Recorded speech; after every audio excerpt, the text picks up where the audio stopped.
got myself, John Bratcher, Eddie Delisle, members of the 2016 Slate Book contract negotiating team, and want to talk to the members just a little bit about, take you behind the curtain of how those negotiations look. Um, we would have loved all 16,000 or so members to be exposed to it. Unfortunately, that's not something that can happen, but giving you a little bit of a glimpse just shows the importance of collective bargaining and how we were able to reach an agreement that we think served our membership going well, and how we believe negotiations, better than anything such as arbitration, mediation to finality, will always get us a product that serves our membership best. So turning it over to you right away, Eddie, we want to talk about, how contract negotiations went. What were some of the things that you learned that we really had to itch and fight for to protect? So the big takeaway when it first starts is that you realize that every single word of the CBA is up for grabs to include every single MOU that's attached to that CBA. You essentially have a blank piece of paper unless the parties explicitly agree to bring over something that previously existed. And it's not always as simple as, yes, we're going to roll that over, or no, we're not. It's all up for grabs from the start, and then you start building it back. What a common misconception that we've had to deal with is that it is some sort of menu that the agency delivers, and then we as a contract team pick the things that we want, leave the things that we don't want, and then there's some finite amount of choices, such as you can take these 10 good things out of these 20 good things, and the rest the agency is going to keep, where it couldn't be any further from the truth. We go through the CBA article by article, section by section, and line by line to get to the terms that we need. The agency didn't come bearing gifts. In the CIC article, they wanted to take it to where they determine who works CIC on a case-by-case basis. No more using a roster to make sure that everybody has some sort of equitable distribution. For overtime, it was we'll decide who works the overtime. For articles like sick leave, it was the sick leave buyback is just gone. So we had to bargain it back in its entirety. It's not as like they proposed some graduating scale, or we just came in with the assumption that 40% was going to stay. They tried to take that away wholesale. We then moved into 24, which is annual leave, where their proposal was, we'll decide when you can take leave. It will be no more than 2 weeks of leave, and we'll decide that the only thing that you get to bargain as a union in regards to Article 24 is your procedures on how you will bid the leave that we tell you. And those are just a few examples. The entire CBA is littered with anecdotes like that, where we could talk about how the agency took the hardline stance on every single piece. We also are going to be fighting against a government that says they're broke and they need to take money back.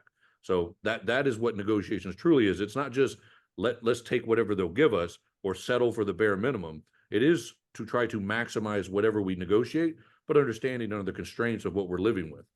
Yeah, and building off of predecessor agreements. The Red Book preceded the Slate Book. The Red Book had 3% for 3 years. There was an MOU that bridged the Red Book. We, again, as Eddie said, that MOU does not just roll and that's where we start. We had to negotiate the provisions of that MOU and put them into our collective bargaining agreement. And when we do that, that sets us up for a future. None of us are afraid of negotiating or going in and getting what is fair and appropriate for the people that we represent. That's across all of our lines of business, including our federal contract towers, our DoD facilities, Region X, and flight service. It's our job. We take that job very seriously. It was interesting when we started out negotiations, they did ground rules. And I remember us talking about to the chief negotiator at the time saying, what does a typical team look like? And they said, well, an average, or, on the top end, probably 12. On the low end, if we do a small group, we'd look at, 6 or 7. And when we went to the table, the first thing they said was 15. And I remember going like, wow, they want 15 people at the table after being told small collaborative work group type atmosphere to get things through and efficient. And they proposed the largest contract team that we have ever heard of. In fact, what came to true was we all had what they call caucus rooms, where we had, break areas where we did our work and proposals and prepared for things. Well, there was 8 of us. The agency had a whole room filled with basically another contract team who they had promised and worked with to be on that team. And then they had a bunch of data analysts and researchers that were back at LaFont Plaza. They had groups upon groups that were prepared for their negotiations for 18 months.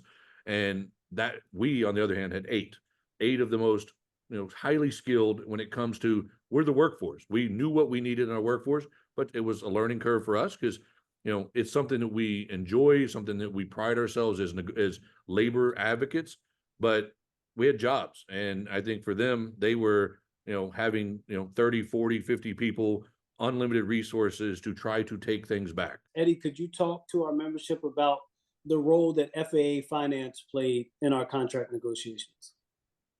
They had a representative there who his whole charge was to find ways to reduce our salaries and the cost of paying the air traffic controllers into his spreadsheet that they designed to fit into the FAA's budget. And it had the negative parts of it, of giant pay bands, of if your facility was downgraded, you lost money. If were already at, say, like a level 9, and your facility went from a 9 to an 8 and then back up to a 9, you didn't see a pay increase because you already were getting 9 pay.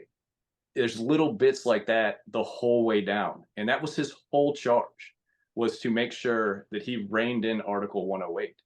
And our whole charge is, as it always is, understand the reality of the situation that you're bargaining in, and then take the most good you can and accept the least amount of bad as you can as you move forward.